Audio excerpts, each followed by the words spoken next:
¿Te gustaría saber cuál es la verdadera razón del por qué, con el nuevo sistema de justicia penal, muchas personas detenidas en delito flagrante saldrán de la cárcel horas después como si nada hubiera pasado?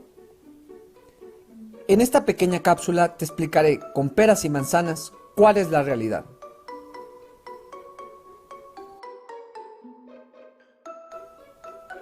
Te daré un ejemplo. Imaginemos que una persona ingresa a tu casa con la intención de robar, aprovechando que no se encuentra nadie en ella, ya sea porque estás de vacaciones, te fuiste a trabajar, saliste a una fiesta, en fin, cosas que suceden a diario en este país. Y también imaginemos, repito, imaginemos que la policía es muy oportuna y detiene al ladrón justo en el momento en el que está abandonando tu casa. Y al revisarlo, le encuentran todo el botín, dinero en efectivo, tus joyas, tu computadora, en fin. De entrada, suena a que el delincuente pasará tiempo en prisión. Podemos descansar como sociedad, pues tenemos un criminal menos en la calle. Primero lo presentarán ante un ministerio público y después lo llevarán ante un juez para iniciar su proceso penal. Parece que la cosa va muy bien. Pues por un lado recuperaste tus objetos robados y por otra parte se detuvo al malhechor. Pero oh sorpresa, unos días después te avisan que esta persona ya fue liberada y que está en la calle de nuevo, con la diferencia de que ahora conoce tu nombre, conoce tu domicilio y demás datos. Es de terror, suena espantoso. ¿Cómo es posible que sucediera eso? ¿Por qué lo dejaron en libertad? Y piensas, quizá fue la maldita corrupción. Sí, eso fue seguramente. Le llegaron al precio al juez. Ya ven que en este país todo se puede. O tal vez sea porque en el nuevo sistema de justicia penal, todas las personas se consideran inocentes hasta que se demuestre lo contrario. ¡Qué absurdo! Ahora resulta que este ladrón que entró a mi casa y lo cacharon con las manos en la masa es inocente. Esto no puede ser. Ok, hasta aquí todo suena irracional. Pero no lo es tanto, pues existe una razón legal por la cual una persona, así como es detenida, horas después puede obtener su libertad. Déjame explicarte. Se llaman medidas cautelares. En una audiencia oral que se da al inicio del procedimiento, el Ministerio Público, la víctima y su asesor jurídico le exponen a un juez y al público presente cuáles son las medidas a las que quieren someter al imputado durante su procedimiento penal. Es decir, le pueden pedir, por ejemplo, que deje una garantía económica, lo que se conoce como fianza, que se comprometa a no salir del país, incluso pueden pedirle que le pongan un localizador satelital y más allá, pues hasta la prisión preventiva le pueden pedir. Después de un ríspido debate, el juez decide qué medida imponerle al imputado y es aquí donde empieza lo interesante, pues la pregunta será, ¿qué es lo que toma en consideración un juez para liberar o dejar en prisión a una persona? De entrada, te contesto que no puede tomar en consideración el delito por el que fue detenido, lo cual es lógico, pues debemos considerar que el imputado es inocente hasta que se demuestre lo contrario después de todo un juicio. Y ustedes dirán, entonces, ¿qué es lo que considera? Bueno, pues son tres aspectos. El primero es el peligro de sustracción del imputado, o sea, que de liberarlo se vaya a fugar y desaparezca del procedimiento. Esto se sabe considerando su residencia habitual, el lugar donde vive su familia, las facilidades que tiene para abandonar el lugar, para permanecer oculto, la falsedad sobre su domicilio, el incumplimiento a citaciones previas, su comportamiento posterior a la detención, en fin, todo lo que te haga saber que de liberarlo no lo volverás a ver en el proceso, por lo menos no por las buenas. El segundo aspecto es el peligro de afectar el desarrollo de la investigación, es decir, que de ponerlo libre hará de las suyas destruyendo, ocultando o falsificando elementos de prueba. O también influirá para que los testigos vayan a mentir o amenazará a los servidores públicos que están participando en su investigación. Y por último, como tercer punto, se analiza que en libertad pueda afectar la integridad personal o la vida de la víctima o ofendido, los testigos o la comunidad. Bueno, pues todo suena muy bonito, pero entonces, ¿dónde está el problema? Pues sencillo. El Ministerio Público, cuando está en la audiencia, no presenta ningún dato de prueba que permita al juez saber si el imputado en libertad es un peligro latente de fuga o de daño.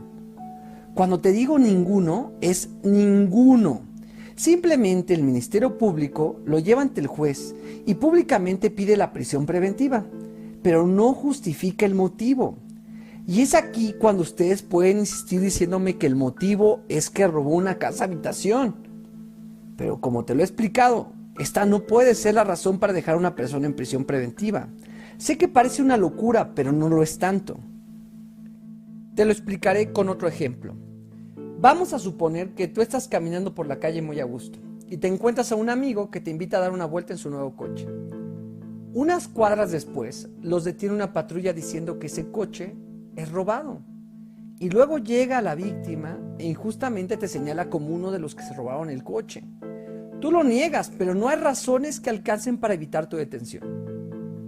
Y es así como te presentan ante el juez. Y el Ministerio Público pide la prisión preventiva, mientras investigamos, claro. ¿A poco te gustaría? ¿Cómo te parece ponerte del otro lado? Suena injusto, ¿no?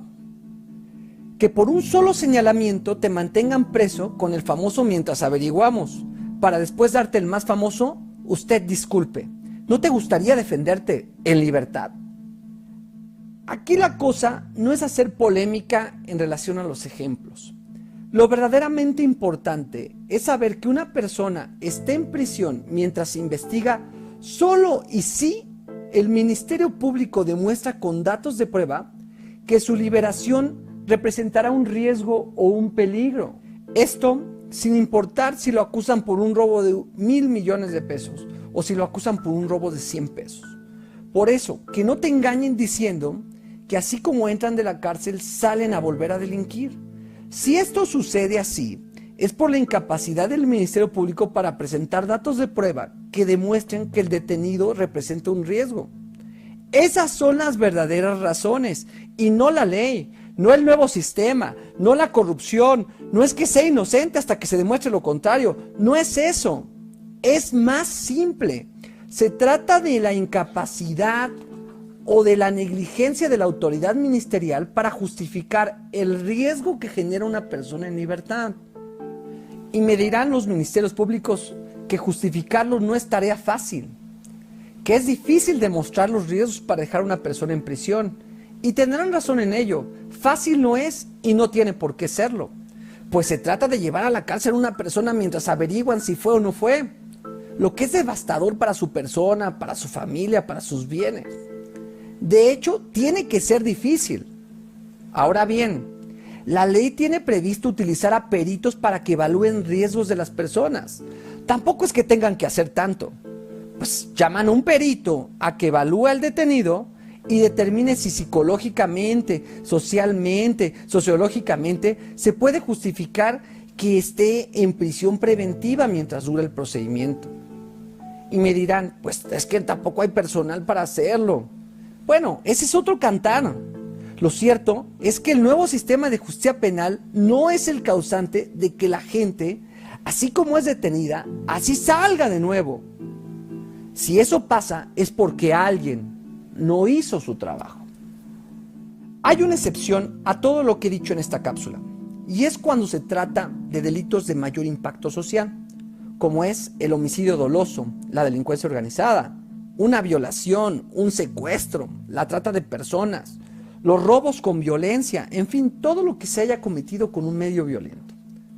En estos casos la prisión preventiva es oficiosa, o sea, en automático. Aquí no se presentan pruebas, no se analiza nada, no se debate nada. Aquí siempre te vas a prisión mientras investigamos. Aquí con una mera imputación de que cometiste un delito gravísimo, te vas a la cárcel sin más ni más. O sea, que si hombres armados se suben a asaltar un microbús y son detenidos, pues no saldrán libres hasta que termine su procedimiento penal y en todo caso cumplan su pena. La lista de los delitos gravísimos, en donde te tienen en prisión preventiva, nada más así porque sí, es cortita, afortunadamente.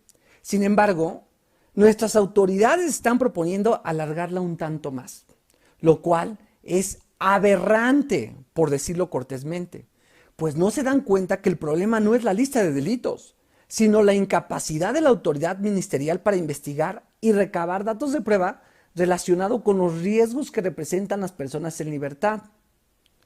Ese tipo de reformas que está proponiendo la autoridad son características de los países dictatoriales. Es una reforma que se propone sin escrúpulos y que permea en la sociedad a través del miedo, diciendo, hay que hacer unos pequeños ajustes para que los delincuentes no salgan libres tan fácilmente, sin aceptar que la verdadera causa es la incapacidad para capacitar a su personal ministerial y también para proporcionarles recursos para que cumplan con su función de una forma diligente. Es más fácil reformar una ley y echar para atrás derechos que como ciudadano adquirimos que invertir recursos en hacer bien las cosas.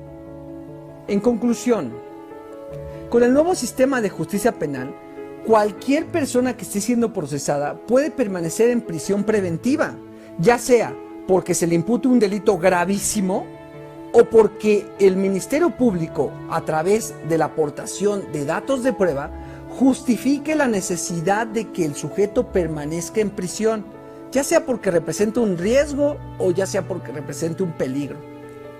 Por ello, que no te engañen diciéndote que el nuevo sistema de justicia penal es el causante del aumento de la delincuencia en este país. Síganme en mis redes sociales como Eric Rauda y si les gustó esta cápsula, déjenme sus comentarios y compártanla.